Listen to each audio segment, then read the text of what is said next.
ফুলাইয়া একটা ঘোড়ার মতো সাজাইয়া স্কিন টাইট পাজামা, হাফ শর্ট কামিজ একটা গায়ে দিয়ে, মাথায় চুল এরকম ফুল হইয়া রং তামাশা মাহায় চলে এসে। আল্লাহ, পুলার উপরে জালি নাই আর ভাঙতা মাত্রা ডাকছে জম্মের ডাকা। বুড়ো বুড়ো মহিলারা আসে দেখেন ওয়াজ শুনতে, কায়দা মতো পর্দা করে আসে, আর ইয়াং গুলো আসে একেবারে সাজগোজ দিয়া ঘোড়ার মতো। এইটা করবা না মহিলারা, সময় থাকতে এখনই পরিবর্তন হও। আল্লাহ তোমার এই নবীওয়ালা স্বভাব দিয়ে থাকবেন, আর এই স্বভাবেরও সিলায় যদি আমল পরিবর্তন করো, তুমি কিয়ামতে আরশে আজিমের নিচে ছায়া পাবা। শাবাবাকা কবলা হারামিক, 2 নম্বরে সিহাতাকা কবলা সুকুমিক। আল্লাহ এখন যেমন রাখছে ভালো রাখছে, বলেন আলহামদুলিল্লাহ। শারীরিকভাবে কেমন আছেন একটু কন, বলেন না কেমন আছেন? না হুজুর আমার ডায়াবেটিস। আপনিও ডায়াবেটিস, আর এক ডায়াবেটিস আলা হাসপাতালে মরার জন্য অপেক্ষা করতেছে, তার চাইতে আপনি ভালো ডায়াবেটিস না? আর একজন স্ট্রোক, আপনারও স্ট্রোক, সেই স্ট্রোক আলা মরার জন্য শেষ নিঃশ্বাসের অপেক্ষায় আছে। আর আপনি তো স্ট্রোকের রোগী, এখানে ওয়াজ শুনতে আসতে পারছেন। আপনিও ক্যান্সার, আর একজনও ক্যান্সার, সে ক্যান্সার আলা মরার অপেক্ষা করতেছে, আর আপনি এখানে ক্যান্সার নিয়ে ওয়াজ শুনতে আসছেন, কাজে আপনি ভালো আছেন। এই জন্য শুকর আদায় করি আলহামদুলিল্লাহ। এই সুস্থতারে কাজে লাগাও। অসুখ হইলে নামাজ পড়া যায় না, অসুস্থ হলে ইবাদত বন্দেগী করা যায় না, অসুস্থ অবস্থায় রোজা রাখা যায় না, অসুস্থ অবস্থায় মসজিদে যাওয়া যায় না। কাজী যা করবো এখনই সুস্থ থাকতে করে ফেলি। সে হাতাকা কাবলা সুকুমিক। 4 নম্বরে ফেরাগাকা কবলা সুগুলিক, জামেলা আসার আগে জামেলা মুক্ত সময়টারে কাজে লাগান। অনেকটা তবলিগির জন্য তশকিল করলি, কয় কি, এই তো দেখি তো এই ধান কয়টা বুনোই নেই, তারপরে দেখি তো বুনতি নিড় দেওয়ার সময় হয়েছে, কয়তো তাহলে নিড়টা দিয়ে নেই, তারপরে দেখি তো নিড় দিতে ফিরে আবার ওই ভিতরে কি জন্য ফিলি দেয়, তাই দেওয়ার সময় হয়ে গেছে, কয়টা একটু দিয়ে নেই, তারপরে দেখি তো এই করতে করতে আবার কাটার সময় হয়ে গেছে, কাটিয়ে নেই, তারপরে দেখি তো বলা টলা হয়ে গেছে, বেছে নেই, তারপরে দেখি তো বেচতে আবার বৃষ্টি নেমে দিয়েছে, কয় পাট কয়টা বুনোই নেই, তারপরে দেখি তো। এরপরে পাটের মধ্যে আবার শুরু হয়ে গেলে একের পাক নীল কুল বাস টাস দিতে ফিরে আবার জাগ দেওয়ার সময় হয়ে গেছে, জাগ টাক দিয়ে আর একদল বাসার সময় হয়ে গেছে। খালি দেখি তো, কোনোদিন করিত না। কোনোদিনও মানুষ ঝামেলা মুক্ত হতে পারবে না। কতক্ষণ করলে যে হালাতে আছে ওই হালাতেই করে ফেলো। কি বলা হয়, ফেরাগাকা কাবলা সুগুলিক। তোমার ঝামেলা মুক্ত সময়ের কাজে লাগাও। নামাজ পড়ো এখনই, রোজা রাখো এখনই, দোকানপাটে ব্যবসা করো, ওর মধ্যে ঝামেলা জীবন ভরে থাকবে। আজান হওয়ার সঙ্গে সঙ্গে শাটারটা টাইনে দাও। 2016 সালে গেছিলাম উমরায়, আমি আর মাওলানা লিয়াকত আলী সাহেব দুইজনে গেছি একটু জেদ্দায় বেড়াইতে।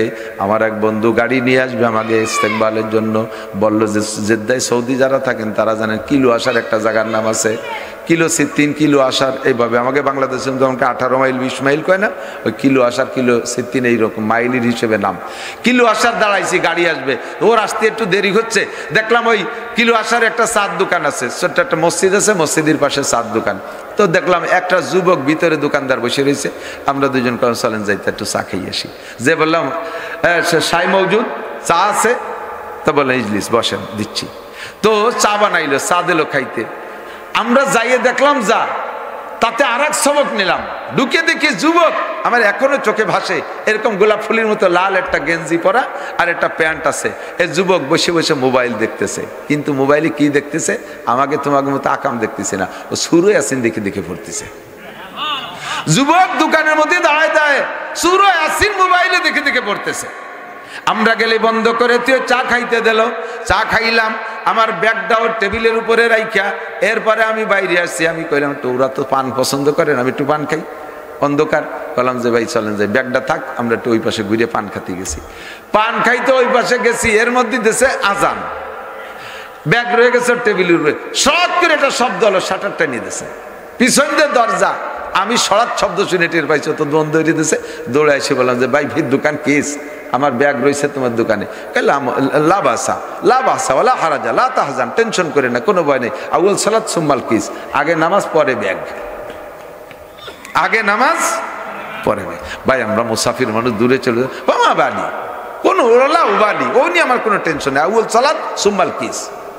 এখন যদি বাদশা কি বলা হয়, সে সময় ছিল বাচ্চা, এটা এই সালমানের আগে না মোহাম্মদ, ইনিও যদি আসে, বাচ্চা মোহাম্মদও যদি এখন আসে, তবুও ব্যাগ পাবে না। আগে নামাজ পরে বাচ্চা। কি বাচ্চা বড় না আল্লাহ বড়? আমি যুবকের কাছ থেকে আমি লিয়াকত ভাই করলাম চলেন যাকে একটু কাণ্ড লাগাই। ওই ভাষে যাই দুইজনে 10-12 কান ধরে উঠলাম আর বসলাম যে এর মধ্যে ইমান আইজে তৈরি করতে পারিনি। এরে কয় যুবক, এরে কয় যুবক। তুমি ইচ্ছা করলে পারো, বিকেলে খেলাধুলা করতেছো, আজান হয়ে গেছে, তো তোর ব্যাট পাকিস্তানি প্লেয়ারকে খেলা দেখছো না? তারা খেলা থুয়ে নামাজ পড়তে যায় কিনা? ব্যাটটা থুয়ে নামাজ পড়ো। ফুটবলে আর লাথি দেবো না, নামাজ পড়বো। আর কাজ করবো না, নামাজ পড়বো। দোকানে আজান হয়ে গেছে, 7-8টা ঈদে নামাজে যাবো। আউয়াল সালাত সুম্মাল কিস, নামাজ পড়ছি, পরে যে ওর সাথে নামাজ পড়লাম। আমাদের ইচ্ছা যে দূরে যে নামাজ পড়বো, শেষে ওর পালাই পড়ে দায়িত্বে নামাজ না পড়ে পারলাম না। নামাজ পড়া ফরজ পড়া, সালাম ফিরানোর পরে পিছনে এসে টোয়া দিছে, পিছনে এসে টোয়া দিছে, তাল সাদিক আসেন ব্যাগ নিয়ে যান। এসে সাদিক মানে দোস্ত এসে ব্যাগ নিয়ে যান। তারপরে দোকান খুলে ব্যাগ দিয়ে দিছে। পরাণ ভরে দোয়া করছি, 2টা যুবকের থেকে 2টা খেদমত জীবন ভরে আমার মনে থাকবে। এই যুবকের এই আচরণ। আর মালয়েশিয়া গিয়েছিলাম মাহফিলে, ওই সময় যাইয়া দূরে যাইতেছি, এক কথা কইস, এই তোকে ওয়াজ করি আর তোরা যদি তোরা ওয়াজ করিস তা ভালো হলি কয়া মাইকে আমরা শুনি। ফিরে কথা কইলি মাইকি কয়া লাগবেন দেশকে। মালয়েশিয়া যাইয়া এক বুদ্ধ যুবকের আচরণ দেখলাম, আল্লাহু আকবার। আহা, যাইতেছি পেনাং, যাওয়ার পথে এরপর ওই পাশে আর একটা জায়গা আছে অনেক দূরে, খুব একটা দৃশ্যময় জায়গা, ওখানে যাইতেছি দেখতে। মাঝখানে যাইয়া এক জায়গায় যাইয়া জরুরত আসছে, আর একটা রেস্টুরেন্টে ঢুকবো, কিছু চা টা খাবো, আর এরপরে জরুরত ছাড়বো। তা আমার সাথীরা চলে গেছে যার যার টেবিলে, আমি একটু বাথরুমে যাব। এখন ওরা কোন কায়দায় চলে গেছে, আমি ওদের থেকে হারাই গেছি। বাথরুমে যাব কিভাবে? যে এক দোকানদার যুবক, সে যুবকের পরনে একটা হাফ প্যান্ট, তার গায়েও একটা গেঞ্জি, আমার চোখে ভাসে। আমি বললাম, মালাই ভাষাও করতে পারি না, ইংরেজিও পারি না, তা একটুক তো জানি টয়লেট ওয়াশরুম এ তো করতে পারি। তো ওরে যে করলাম টয়লেট ওয়াশরুম, ওর সামনে মনে হয় 15-20 জন কাস্টমার রয়েছে, তাদেরকে স্টপ করে দিয়ে আমার সাথে পিছন দিয়ে বেরোয় এসে আমার হাত ধরে নিয়ে গেছে, মানে 100 হাত দূরে গলির ভিতর দিয়ে নিয়ে সুন্দর একটা বাথরুমে আগে নিজে পরিষ্কার করছে, যে ভিতরে ময়লা ছিল নাকি, পরিষ্কার করে আমারে ঢুকই দিয়ে তারপরে সেই যুবক আসছে। বুদ্ধ একটা ছেলে, চাইনা বাড়ি। আমি আজীব হয়ে গেলাম। আমার বাঙালি যুবককে যদি ব্যবসার মধ্যে বলা হয় ভাই বাথরুম কোন জায়গা, তাহলে কি কয়, তা তোমার জন্য কি ঘরের মধ্যে বানাই তুলছি নাকি, বাগানে বসে পড়ো মুসলমান কথা কন, তোমার জন্য আমি পায়খানার খবর নিয়ে বসে রয়েছি। এভাবে তারা নবী আলা সুন্নত মুসলমানরা পালন করার কারণে আল্লাহ তাআলা তাদেরকে দুনিয়ার দিক দিয়ে আগায় দিচ্ছে, আর আমরাই সুন্নত ছেড়ে দেওয়ার কারণে পিছিয়ে পড়ে যাচ্ছি। আমাদের কাজ থাকতে হবে। নামাজকে বলো না কাজ আছে, হ্যাঁ বলেন, নামাজকে বলো না কাজ আছে, কাজকে বলো আমার, একটু সবাই বলেন, কাজকে বলো আমার, বাংলা বই পুস্তকে পড়ো বলো আমার, সংসারকে বলো আমার, ব্যবসাকে বলো আমার, চাকরিকে বলো আমার, নামাজ আছে আগে, নামাজ পরে কাম, দোস্তরে হায়াতাকা কাবলা মাউতিক। এই কাজগুলো যা কিছু করবেন হায়াতাকা কাবলা মাউতিক, আপনার হায়াতকে কাজে লাগান মরণের আগে। গেনা কা কাবলা ফকরিক, 4 নম্বর যেটা বলতে যে সরে চলে আসছি, গেনা কা কাবলা ফকরিক। এখন আর্থিকভাবে যে যতটুকু সচ্ছল আছেন, অর্থের কিছু ইবাদত থাকে, অর্থের কিছু ইবাদত থাকে, যেমন অর্থের ইবাদত 1 নম্বরে যাকাত, 2 নম্বরে কুরবানি, 3 নম্বরে সদকা ফিকির, 4 নম্বরে আরো বড় হইলে হজ। এগুলো সব অর্থের যাকাত। অর্থের যাকাত মসজিদ করা, অর্থের যাকাত অর্থের ইবাদত মাদ্রাসা করা, অর্থের ইবাদত প্রতিবেশীর খবর নেওয়া। প্রচন্ড শীত চলছে, আমরা বড় লোক যারা, আমাদেরকে আল্লাহ তৌফিক দিয়েছে, দামি দামি ল্যাপটপ কম্বল ব্যবহার করতেছি। কত যে গরিব আছে তারা সুন্দর একটু ল্যাপটপ নাই, তাদের একটা ভালো কম্বল নাই, আর তাদেরকে তৌফিক অনুযায়ী 2-4টে কম্বল কিনে দেন। এগুলো সদকায়ে জারিয়ার মতো থাকবে।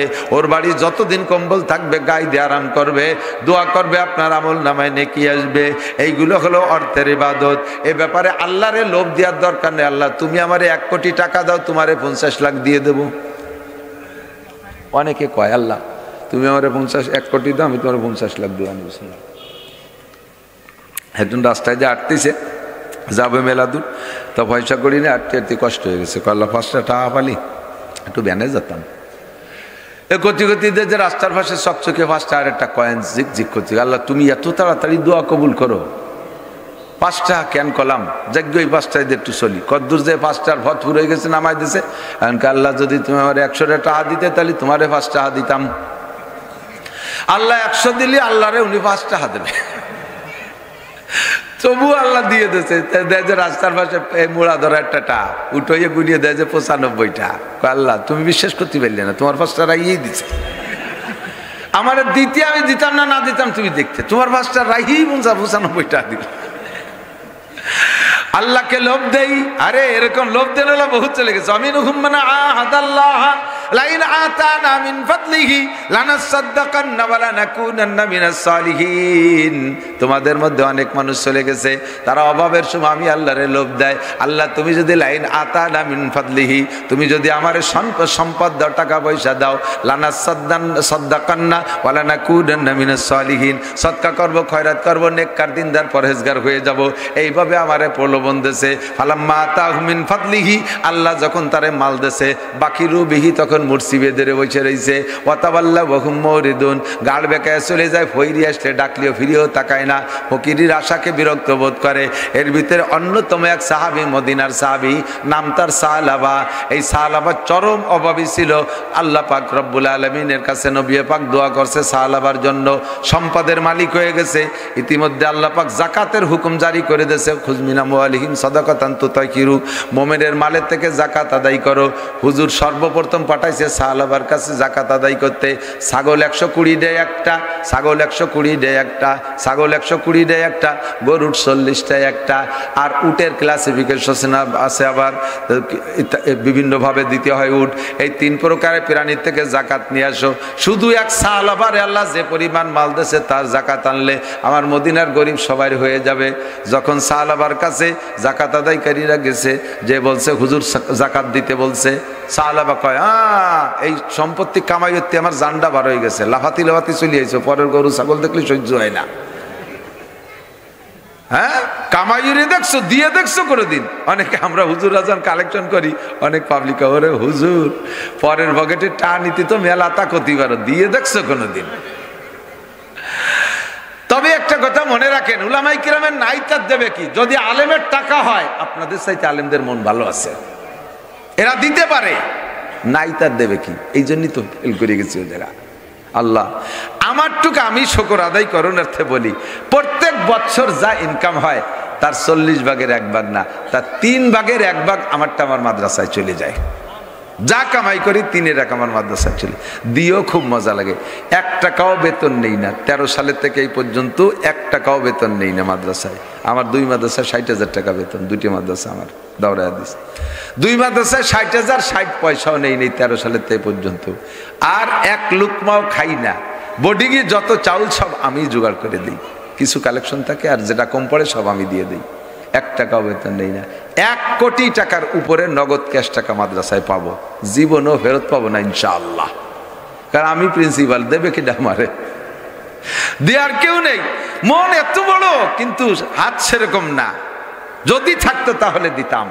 আমাকে আল্লাহ তাআলা যদি দিতেন সেভাবে, আমি মাদ্রাসাগুলোরে পড়ান করে দিতাম। ওয়াজও আমি টাকা নিতাম না। এখন ওয়াজে কিছু হাদিয়া দেয় আল্লাহ, এই জন্য আমি সুযোগ পেয়ে মাদ্রাসার বেতনটা নেই না। যদি এখানে আল্লাহ রুজির মোটা ব্যবস্থা করে দিত, আমি ফি সাবিলিল্লাহ ওয়াজ করতাম, এখান তো হাদিয়া নিতাম না। এমনটুক আছে দোস্ত। আল্লাহ পাক রব্বুল আলামিন বলেন, তোমাদের মধ্যে অনেকে আছে এরকম লোভ আমারে দেশে, যখন আমি মাল দিছি সেই সময় জাকাতের থেকে মুঠ বন্ধ করে ফেলাইছে। কাজেই তুমি আমারে লোভ দিও না। তোমার কাছে যা আছে তুমি আমারে বলতেছো 1 কোটি টাকা দিলি 50 লাখ, আমার দিক বোঝেন, এদিক তাকান। 1 কোটির থেকে 50 লাখ মানে 50% না? কতক্ষণ? 1 কোটির 50 লাখ কত? অর্ধেক না, 50%। তাহলে 200 টাকার 100 টাকাও, 200 টাকার থেকে 100 টাকাও 50% না? 1000 টাকা থেকে 500 টাকা 50% না?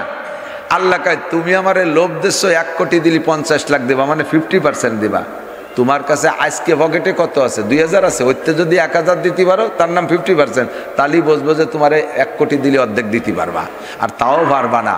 2000 টাকার থেকে 1000 টাকা দেওয়া যত সহজ, 1 কোটি টাকার থেকে 50 লাখ টাকা দেওয়া অত সহজ না, ঠিক না? সে সময় 1 কোটি টাকা দিয়ে আলাদা প্ল্যান আসে, এ করবো, অটো রাইস মিল করবো, তেলের পাম্প করবো, এরপরে গাড়ি নামাবো, বাড়ি নামাবো। তার থেকে 10 টাকাও খসানো যায় না। এক বড় লোকরে এই করোনার বছর, যে দর্শি ভাই জান, এবছর তো বছরের গতি ভালো না, সব কিছু বন্ধ, ব্লক হয়ে গেল, একেবারে লক হয়ে গেছে, লকডাউন দিয়ে দিয়েছে ছাড়িয়ে। করোনার বছর বন্ধের নাম ছিল কি? লকডাউন না, আর ফেলাইয়ে লক দিয়েছে। ডাউন মানে তো নিচে। তো এখন কি উপায়? মাদ্রাসা চালাবো কি করে? আল্লাহ তো আপনার এর মধ্যেও কম দেন। ভাই আসেন না, কিছু নেই, এমন ভাবে চাইছে চুলে কইছে মনে যেন ওর পরনে কাপড়ও নাই, কিচ্ছু নাই। এই অসময় এত বড় আলাই বেলার ভিতর দিয়ে ছেলে মেয়ের জ্বালায় সে গাজীপুর 10 বিঘে জমি না রেখে পারলাম না। এরবারে সেই জায়গা খালি জমি কি এর থবো, সেই জায়গা 6টা গার্মেন্টস করা লাগছে 7 তলা করিয়া। এই গার্মেন্টসের ম্যানেজাররা কয় স্যার পরের গাড়িতে মালামাল আনলি যে ভাড়া চলে যায় তাতে লাভ থাকে কি, এই জন্যই 20 খান কাভার ভ্যান বানানো লাগছে, অন্যান্য মাল আনতে 20 খান ডিস্ট্রিক্ট ট্রাক বানানো লাগছে। এরপরে ইরাই কয় স্যার পরের পাম্পেতে তেল কিনতে যে লসটা ওইটা আমাকে থাক, 4 রুটে 5 রুটে 5টা তেলের পাম্প করে দেন। এই তেলের পাম্প করতে যাই আর এই কহেন গাড়ি নামাতে শেষে ছেলে মেয়ে ছোট মেয়েটার জ্বালায় পড়ে 30 খান পরিবহন নামানো লাগছে। সবার গাড়ি আছে আমাকে গাড়ি নেই, সবার গাড়ি এগে জ্বালায়, এইগুলো করি কিচ্ছু নাই। কেমন ওর চা খাওয়ার পয়সাও নেই, ফরনের কাপড়ও কচি গেছে। আমি বললাম তাহলে চা খাবেন নাকি 10 টাকা? সেটা আপনার ব্যাপার, খাওয়ালি খাওয়াতে পারেন। কত বড় আসুসা চিন্তা করতে পারে। এরা জীবনেও বড় লোক হবে কতক্ষণ? কোনোদিনও বড় লোক হবে না। অথচ ভ্যান চালাইছে 50 টাকা পাইছে, মাদ্রাসায় মাহফিল হবে 10টা টাকা, ওই 10 টাকার কি দেয় 50 টাকায় নিয়ে যান। এরকম বহুত ব্যানালা আছে, বহুত ব্যানালা আছে। হাজার হাজার টাকার মানুষের জায়গা লাখ টাকার মানুষ বসা, 1000 টাকা বের করতে পারে না। গরিব মানুষ ভ্যান চালায়, সে কয় আমি মাসে 1 বস্তা চাউল দেবো মাদ্রাসায়। এরকম মানুষ বহুত পাই। দাঁড়াও সেকেন্দার সে ও মর্দে ফকিরাউলা জিসকি ফকিরি মে বুয়ে আসাদুল্লাহ হে। কথা সরে চলে যায় বক্তাদের সিস্টেম। দোস্তরে ভালো করে মনে রাখবেন, হায়াতাকা কাবলা মৌতিক। মনে আছে 1 নম্বরে যৌবনকালরে কাজে লাগাও যুবক, বুড়ো হওয়ার আগে। 2 নম্বরে সুস্থতারে কাজে লাগান, রোগ হওয়ার আগে। 3 নম্বরে ঝামেলা মুক্ত সময়ের কাজে লাগান, ফেরাগাকা কবলা সুগুলিক। ঝামেলা মুক্ত সময়ের কাজে লাগান, ঝামেলা আসার আগে। 4 নম্বরে কিনা কাকাবলা ফাকারিক, অর্থ সম্পদ যা আছে আর্থিক ইবাদত করে ফেলান। অভাব আসার আগে একসময় এমনও হতে পারে আপনার ভিক্ষা করা লাগতে পারে, কাজে এই সময়টা সে সময় কিছু দিতে পারবেন না। যা কিছু আছে অর্থ সম্পদ কাজে লাগান। 5 নম্বরে হায়াতাকা কবলা মৌতিক, মরণের পরে অনেক অফার আল্লাহরে দেবেন। বহুত আবার কবরে শুয়েছে বলবেন রব্বানা আখরিজনা মিনহা ফাইন উদনা, আবার দুনিয়ায় পাঠায় দাও। যদি এই অন্যায় কোনোদিন করি তাহলে যে বিচার করবা কথা বলবো না, এমন করে চিল্লেই বা কবরে বহুকাল। আল্লাহ কয় সেই দিন আসার আগে নবী পাক বলেন ওই কবরেতে তোমার আর কোনোদিন দুনিয়ায় নামাজ পড়তে পাঠানো হবে না, কোরআন পড়তে পাঠানো হবে না, দান খয়রাত করতে পাঠানো হবে না, তবলিগি যার জন্য আর তোমারে পাঠানো হবে না। আল্লাহ বলবেন ইকসাউ ফিহা ওয়ালা তুকাল্লিমুন, থাক পড়ে কবরের মধ্যে আর আমার সাথে কথা বলবি না। আরে সেই মরণের আগে যা কিছু করবা করে ফেলাও, মরণের আগে যা কিছু করবা করো। আমার দিক তাকান, মানুষের যতক্ষণ রানিং থাকে, চাকরিজীবী থাকে, ততদিন পর্যন্ত নগদ নগদ মাসে মাসে বেতন পায়। এই যে এই বেতনের টাকা দিয়ে ছেলে মেয়ে নিয়ে চলতে থাকে। যখন রিটায়ার্ডে চলে আসে আর তো বেতন পাবে না, তখন সরকার একবারে 30, 40, 50 যারা যেমন চাকরি করে তাদের একটা পেনশন আছে, এইভাবে এককালীন একটা মোটা টাকা দিয়ে দেয়। যারা সচেতন বুদ্ধিমান তারা কি করে, আর যারা অচেতন তারা কি করে? অচেতনরা আইসে ওই দিয়ে দমাদম কয়দিন পর্যন্ত জাক জমকে খাইয়ে দিয়ে এরপরে ভ্যান চালায় বেড়ায়। আর সচেতন যারা তারা ওই টাকা দিয়ে 50 লাখ পাইলে 25 লাখ টাকা দিয়ে একটা জায়গা নেছে মোহাম্মদপুর থানার পাশে, এরপরে আর 25 লাখ টাকা দিয়ে কোনো মতে টিন শেড হলিও একটা 2-3 ইউনিটের একটা ঘর বানাইয়া ভাড়া দিচ্ছে, মাসে 30,000 টাকা করে আসে। ছেলে মেয়ে যদি খাইতে নাও দেয়, মরাকাল পর্যন্ত কমপক্ষে ভাড়ার টাকা দিয়ে চলতে পারবো। কতক্ষণ ঠিক কি ঠিক না? এর নাম হলো সচেতনতা। আমরা আপনারা যতক্ষণ পর্যন্ত বেঁচে আছি ইবাদত তো করতেছি, কম বেশ যে যা পারি করি, কিন্তু মরার পরে তো আর করতে পারবো না, রিটায়ার্ডের পরে আর করতে পারবো না। কাজেই রিটায়ার্ডের পরে আমার যে ব্যয়টা হবে, ওই ব্যয়টা আমার আসবে কোত্থেকে? নবী পাক বলেন ইজা মাতাল ইনসানু ইন কাতানহু আমালুহু, মানুষ যখন মারা যায় তার সব আমলের দরজা বন্ধ হয়ে যায়, ইল্লা মিন সালাসা, 3টে দরজা খোলা থাকে। 1 নম্বরে সদকায়ে জারিয়া, 1 নম্বরে সদকায়ে জারিয়া, স্থায়ী কিছু ভালো কাজ করে রেখে যান। আর মানুষ এত চালাক আর এত সচেতন, আল্লাহর ওয়াজের চাইতে মানুষ সচেতন। যখন এই জাতীয় ওয়াজ শোনে তখন কয় যে হয়ে গেছে কালেকশন হবে, না চল যাই, কোনো ভয় নাই, কালেকশন হয়ে গেছে, কালেকশন জমা হয়ে গেছে, এখন বয়ান হবে আর দোয়া হবে। কিন্তু ফাজাইল গুলো কি আমি বলবো না, কথাগুলো কি বলবো না? আজ না দেন আর একদিন দিয়েন, মরার আগে একটাবার করে যাইয়েন, সেজন্য কি শিক্ষা নেবেন না? এই কালেকশন সংক্রান্ত কথা আসলি কয় চল যাই, চল আইটি যাই। আপনারা যারা ইসরায়েল আর নেতানিয়াহুর দলে, মোদির দলে, তারা আইটি যাবেন, আর যারা নবীর দলে তারা বসে থাকবেন। আল্লাহ আকবার। যারা দাঁড়ায় আছে, অনেকে দাঁড়ায় দাঁড়ায় বয়ান শোনার অভ্যাস, আবার বস্তি করলি না এটা দিল কেন্নর মতো। কেন্ন আছে না ওই যে ছোট ছোট পাওগুলা, কেড়া কেড়া, এ তো আস্তে আস্তে আটে। ওরা যদি এত আস্তে আটে বেড়া যাবি নি কোন সময়, ঠেলা দেন তাহলে একটু আটে না, গোল হয়ে পড়ি থাক পারবো না তুই এটি বেড়ে গিয়ে দাঁড়ায়। যারা বয়ান শোনে বস্তি করলি ওই দানে জাটা দিছে, এ যাইছে দাঁড়ায় দাঁড়ায় শোন। আল্লাহু আকবার। তো সদকা জারিয়া এদিক আমার ভাই, আল্লাহু আকবার, আমার দিক তাকান। বহুত পরিবার আছে আমি জানি, পুরো পরিবার হাফেজ আলেম। আমার ঢাকার হুজুর রহমতুল্লাহ আলের পরিবারে 100-র উপরে হাফেজ আলেম, নাতি নাতনি ছেলে মেয়ে, এই শাখা প্রশাখা যা যে 7-এর উপরে বয়স যেগুলো সব হাফেজ হয়ে গেছে। এই বিচার আগে কোরআন শরীফ পড়িয়ে নামাজ পড়িয়ে ওই ফ্যামিলিতে বেনামাজি নেই, তাকে কি নেকির অভাব আছে? তারপরও সে নেকির দরজা, যে জায়গা যায় সেই জায়গা যে কিছু না কিছু করি আসে। সদকায় জারিয়া, সদকায় যায়। আলহামদুলিল্লাহ আমরা সব কয় ভাই হুজুর। আমার মাও হুজুর, আমার আব্বা দিনদার ছিলেন, দাদাজন ছিলেন পীর সাহেব। আমার 5টা ছেলে মেয়ে হাফেজ আলেম হয়ে যাচ্ছে আলহামদুলিল্লাহ। আমার ভাই বিরাদার বিটা ভাইয়ের বিটা সবই সব আমরা গোষ্ঠী শুদ্ধ কওমি মাদ্রাসার হুজুর, সরকারি হুজুর না, সব বেসরকারি হুজুর, কেরই অভাব নেই আলহামদুলিল্লাহ। যে কোনো সময় বসে আমরা মিলাদ পড়িয়ে দিতে পারি, যে আমরা যা আছে সদস্য তো কম না, আমারই ছেলে মেয়ে 7টা, আর আমার বউ বাচ্চা টাচ্চা দিয়ে মোটামুটি ভালো এক টিম হয়ে গেছি আমরা। এ মিলাদ পড়তে আর আশালি ফাশালিকে দাওয়াত দেওয়া লাগে না। মিলাদ পড়, কাল সকালে জিলাপি কিনে খাবো, এখন জিলাপি নগদ নাই, আমরা যে কোনো সময় মিলাদ পড়ি। ও মিলাদ কোনো সময় পড়ি না, কোনো সময় মিলাদ দেয় না, বাপ মূল্যও মিলাদ দেয় না, মা মূল্যও দেবো না। করবো কি, মিলাদের টাকা আমার মা বাপের নামে স্থায়ী কিছু করে দেবো, স্থায়ী কিছু করে দেবো। মাদ্রাসার অংশ এই যে 1 কোটি টাকা চলে গেছে, মাদ্রাসার মসজিদ ভবন টবন এর মধ্যেই দিছি আমি, উস্তাদদের বেতন দিছি, কিতাব কিনে দিছি, এগুলো সব আব্বা আমার রুহের মাগফিরাত, তাদের নামে সদকায় জারি। আল্লাহ আমার তো এমনিই দেবে, আমি আমার মা বাপের নামে এগুলো করে দিই। দাদা দাদি নানা, আমার নানি আমার অনেক পয়সা দিচ্ছে পড়ার সময়, এই নানির নামে দাদা দাদির নামে সদকায় জারিয়া। তাদের সন্তান আমরা, আমাদের কাছে পাবে, তারা কি দিলাম কিছুই দিতে পারবে না। আর 2 পুরুষ পরে যে মনে থাকবে না, আমি দোয়া করি সর্বোচ্চ আমার দাদা দাদি নানা নানি পর্যন্ত, তার আগের কথা আমার মনেই নাই, দেখিও নাই, বুঝিও না। আমিও মরে যাওয়ার পরে 2 পুরুষ মনে রাখবে, আমার নাতি নাতনি পর্যন্ত, তারপরে আল্লাহর আমার কথা মনে করবে না। কাজেই কাজগুলো আমার নিজের করে যাওয়া দরকার আছে না নাই? সদকা যা করবো আমি নিজে করে যাব। সরফুল মাকানে বিল মাকিন, যে কথাটা বলতে যে সরে আসছি, জাগার দাম সময়ের দাম বাড়ে বিশেষ কোনো কারণে। আপনাদের এই মাদ্রাসা না হলে আমার মতো নাসিররে এই সময় খুঁজে পাওয়া বড় কঠিন ছিল। আমার প্রচুর ব্যস্ততা, যে কোনো জায়গায় যাওয়ার সময় নাই আমার। আজকে আমার নিজের মাদ্রাসায়, আমার মাদ্রাসায় বোখারি খতম বলে একটা অনুষ্ঠান হয় দাওরা হাদিস মাদ্রাসায়, আমি বহিরাগত ওলামায়ে কেরামদেরকে দাওয়াত দিয়ে টাকা পয়সা সব দিয়ে টিয়ে থুইয়ে মাত্র আধা ঘন্টা নিজে কথা বলে সবার আগে চলে আসছি। আমার অনুষ্ঠান অতিতালে রয়েছে, ওয়াদা দিছি তো আমি ওয়াদা মিস করি। অন্য কোনো বক্তা হলে সাথে সাথে ফোন করে বলতো আমার মাদ্রাসায় খতমে বোখারি প্রোগ্রাম, তোমাদের ডাবাদ তোমরা যে ব্যবহার করে নাও। আমি এই বিপদে কেউরে ফেলাই না, আমারটা নষ্ট হয়ে যায়, যাক আপনাদেরটা আমার ঠিক রাখতে হবে। আমি ওয়াদা পূরণের জন্য চলে আসছি। রাত্রে আরো 2টা মাহফিল রয়ে গেছে। এত ব্যস্ততার ভিতর দিয়ে আপনাদেরকে সময় দিছি একমাত্র মাদ্রাসার কারণে। আমি চ্যালেঞ্জ করে বলতে পারি, এই গ্রাম, আপনাদের এই গ্রাম, ডাক্তার, ইঞ্জিনিয়ার, বিজ্ঞানী, এমপি, মন্ত্রী, যত যা কিছু থাকুক স্কুল কলেজ ইউনিভার্সিটিতে, তার মাধ্যমে এই গ্রামটা যতখানি প্রসার লাভ করবে, পরিচিতি লাভ করবে, তার চাইতে 1000 গুণ বেশি পরিচিতি লাভ করবে মাদ্রাসার ওসিলায়। স্বীকার করবেন না? জোরে বলেন ঠিক কিনা? মাদ্রাসার ওসিলায়। আর অন্য কোনো প্রতিষ্ঠানের কারণে আপনারা আজব গজব বালা মুসিবত থেকে আল্লাহ বাঁচাবে এমন কোনো ওয়াদা আল্লাহ দেয় নেই। কোরআনের প্রতিষ্ঠান যেখানে আছে, রাতের বেলা আসমান থেকে ওই গ্রামে নূর পড়তে থাকে, রাতের বেলা আসমান থেকে নূর পড়তে থাকে।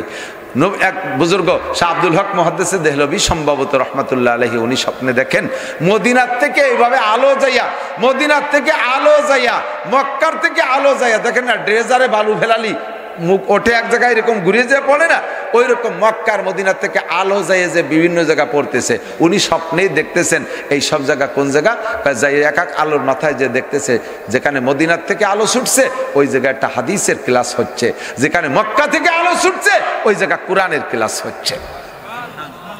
আল্লাহু আকবার। তো দোস্ত, আল্লাহর কোরআনের ঘর, এর ওসিলায় আপনাদের এলাকা দামি হবে, জায়গা দামি হবে, আপনাদের এলাকার সন্তানরা নাকি অনেক কিছু শিখতে পারবে। বিশেষ করে আমার দিক তাকান, মৌলানা বলছে আগে আমি শুনেছি, যখন মাইয়াত মৃত্যুসজ্জায় কোনো ব্যক্তি শায়িত হয়, তার পাশে বসে যদি সূরা ইয়াসিন তিলাওয়াত করা হয়, তাহলে ওই সূরা ইয়াসিনের বদৌলতে রহমতের ফেরেশতা আইসা আসানের সাথে জানটা বের করে নেয়, আর ওই লোকটার কলেমা নসিব হয়। কন্যা সুবহানাল্লাহ। হুজুর বলেন, মান কানা আখিরু কালামিহি লা ইলাহা ইল্লাল্লাহ ফাদাখালাল জান্নাহ। যে ব্যক্তির মরার সময় জবানে কলেমা বের হলো, ওই লোকটা যেন জান্নাতে চলিয়েই গেল। ওর আর জান্নাত কেউ ঠেকাতে পারবে না। তাহলে এমন একটা খুশনসিব মরণ যদি পাইতে চান, তাহলে পাশে সূরা ইয়াসিনের তিলাওয়াত। আপনার ছেলে পড়তে পারে না, মেয়ে পড়তে পারে না, তাও যারা পারে সব বিদেশে রয়েছে, বিভিন্ন দেশে ছড়াই বড়াই গেছে, আপনার পাশে কোরআন শরীফ পড়ার কে আছে? এজন্য আমি বলি, প্রতিষ্ঠান দুই প্রকার, সরকারি আর দরকারি। প্রতিষ্ঠান কয় প্রকার? সরকারি আর দরকারি। সরকারিটা বেলা 10টাতে 4টে পর্যন্ত খোলা থাকে, রাত্রে কেউ থাকে না। আমি এপাশে কোনো একটা মাদ্রাসায়, একটা আলিয়া মাদ্রাসায় মাগরিবের নামাজ পড়বো বলে ঢুকছি, যেহেতু মাদ্রাসা, আর মাদ্রাসা বলতেই তার মধ্যে ছাত্র থাকবে, আর ছাত্র থাকবে তো মসজিদ থাকবে। ঢুকে দেখি যে মাদ্রাসার কোনো জায়গা মসজিদ নেই। আমি বললে আপনারাও চিনবেন, বলবো না, বললে চিনবেন আপনাদের এলাকায়। মাদ্রাসার মধ্যে ঘুরিয়ে কোনো জায়গায় মসজিদ পাইলাম না। আর আমাদের কওমি মাদ্রাসা শুরু হয় মসজিদের মধ্যে থেকে, শুরুই হয় মসজিদের মধ্য থেকে। দোস্ত, এখন মাদ্রাসায় 10টা থেকে 4টে পর্যন্ত মাদ্রাসা, 4টের পরে ছুটি হয়ে যায়, কেউ থাকে না। থাকলে হয়তো নাইট গার্ড থাকে, অথবা তাও থাকে না, তালা দিয়ে থুয়ে চলে যায়। পরের দিন সকাল 10টা। এটাও আপনি টাকা দিয়ে করছেন। স্কুল করেন বলেন আর কলেজ বলেন আর যাই বলেন, প্রতিষ্ঠান করছেন, মোহাব্বতের সাথে সাইনবোর্ড একটা লিখে দিয়েছেন সুন্দর করে। পাশাপাশি আর একটা মাদ্রাসা করছেন, এই মাদ্রাসা যা 24 ঘন্টা খোলা থাকে। এরা রাত্রি থাকে কি থাকে না? কতক্ষণ থাকে? শেষ রাত্রি এসে দেখেন একটাও বিছানা নাই, উঠে গেছে। এই ঠান্ডা পানি দিয়ে, বাসতলার ঠান্ডা পানি দিয়ে অজু বানায় যাইয়ে 2 রাকাত তাহাজ্জুদ পড়ে আপনার জন্য দোয়া করে তারপরে কোরআন শরীফ তিলাওয়াত করতে বসে। এদেরকে দিনে রাতে সব সময় পাওয়া যায়। আপনি এই মাদ্রাসায় কিছু দিয়ে হুজুরের ওসিয়াত করছেন, হুজুর আমার ছেলে পেলে তো Singapore, Malaysia, Thailand, Italy, Australia, France, Japan, Germany, America, বিভিন্ন দেশে থাকে। আমার মেয়েগুলো বিয়ে দিছি, বাড়ি আমার পাশে, কোরআন শরীফ পড়ার কেউ নেই।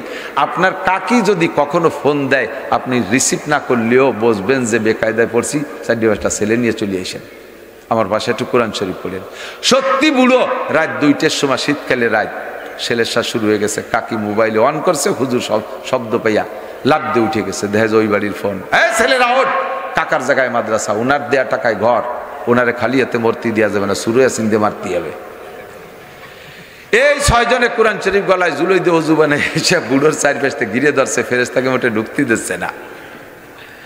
কোরআন শরীফ পড়তে পড়তে 1 মুবিন, 2 মুবিন, 3 মুবিনে যাইতে যাইতে কোন ফাঁকে বুড়ো মরিয়ে গেছে, বুড়ো নিজেও টের পায়নি। রহমতের ফেরেশতারা জানটা অন্যাসে টেনে বেরোয় নিয়ে গেছে, দেখে যে চোখ বন্ধ হয়ে গেছে।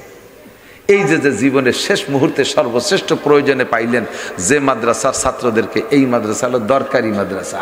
কতক্ষণ? আর যেটা সকাল 10টা থেকে 4টে পর্যন্ত খোলা থাকে, রাত্রে পাওয়া যায় না। ওই প্রতিষ্ঠানের বড় হুজুরের যদি রাত্রি ফোন দিয়ে বলে, হুজুর আমার আব্বার অবস্থা ভালো না, একটু আসেন, 4-5টা ছেলে মেয়ে নিয়ে আসেন, কোরআন শরীফ পড়ে। হুজুর কি কবে? আছে কেউ? হুজুর বলে, তোমার আব্বারে অসময় মূর্তি কইছে কিনা?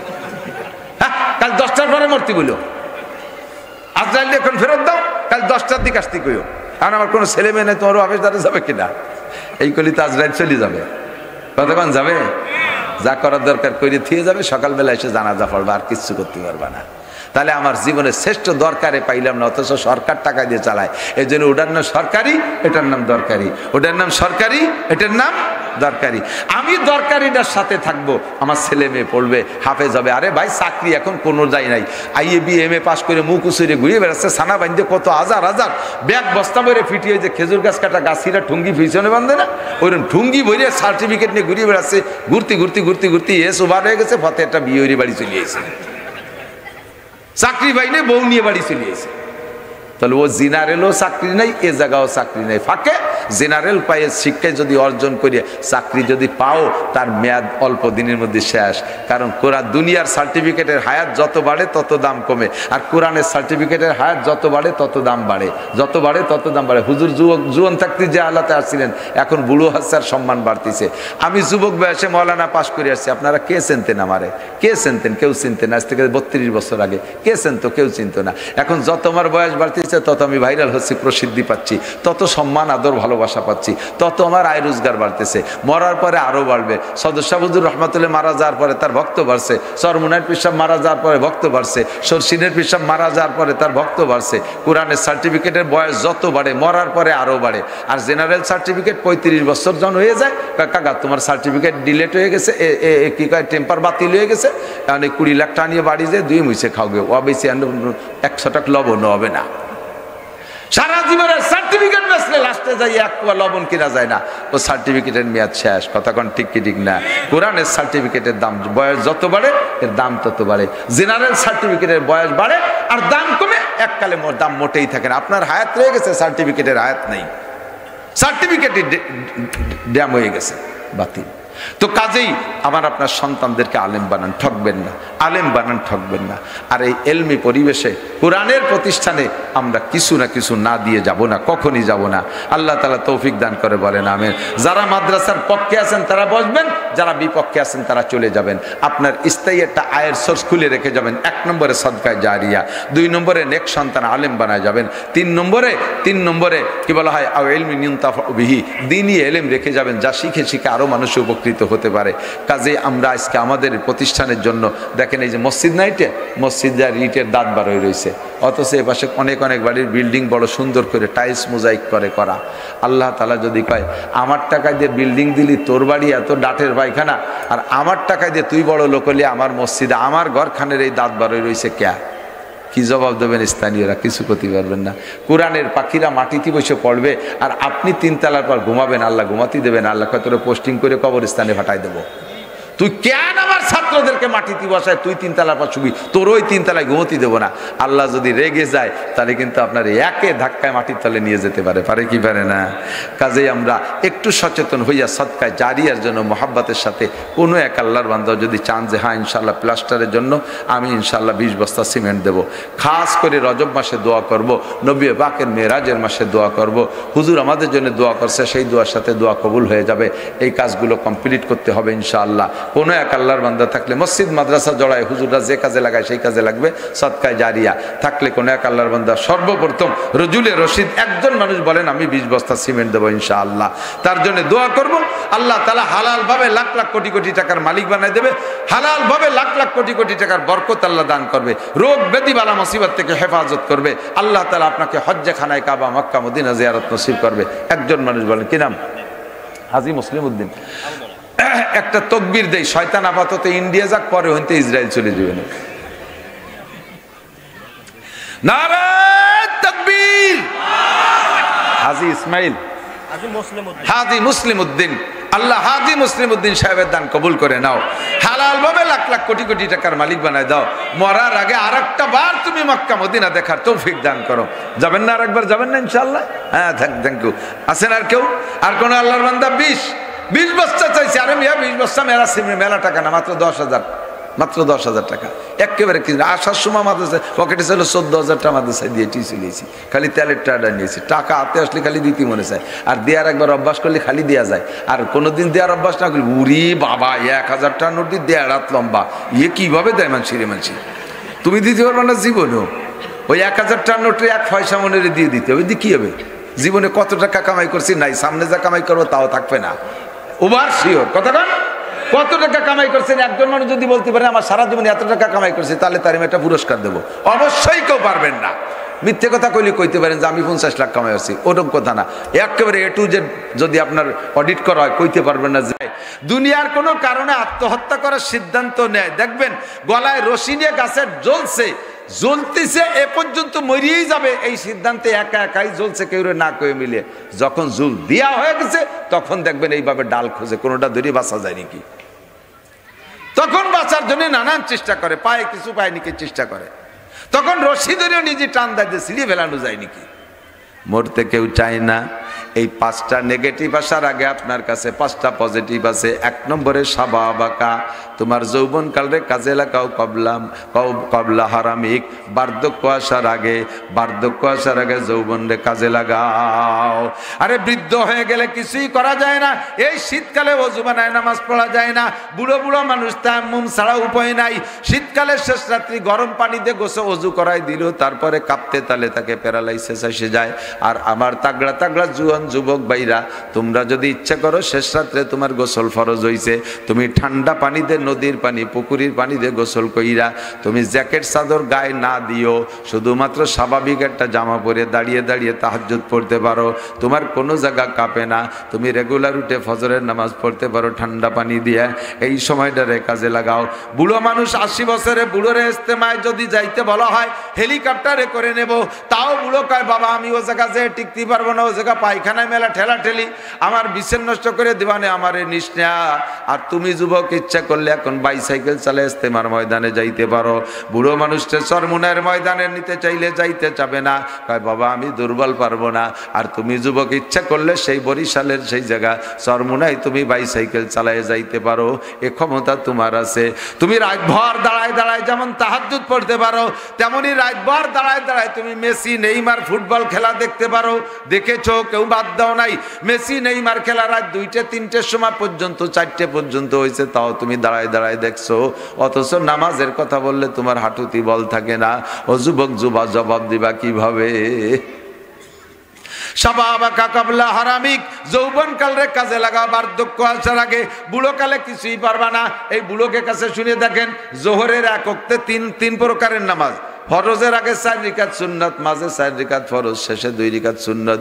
3 প্রকারের নামাজ পড়তে এক ওয়াক্তে 3 বার ওযু বানানো লাগে। কোনো দিন ওযু বানায় যায়, কোনো মতে সুন্নত 4 রাকাত পড়ছে, ফরজের একটু সময় আছে, তলপেট চিবে ধরে বার হয়েছে। কাকা নামাজ পড়বেন না ফরজ? আরে মিয়া পেশাব আইছে, বাইরে যে পেশাব করে ওযু বানাইছে, কোনো মতে ফরজ 4 রাকাত পড়িয়েই আবার দূর করে বেরোয় যায়। কাকা আর 2 রাকাত পড়বেন না? আরে বাবা শেষ রাকাতে কি বাই ছুটে গেছে নাকি বুঝতে পারতেছি না। যাই আবার ক্লিয়ারে ওযু বানায়, শেষের 2 রাকাত পড়া লাগে।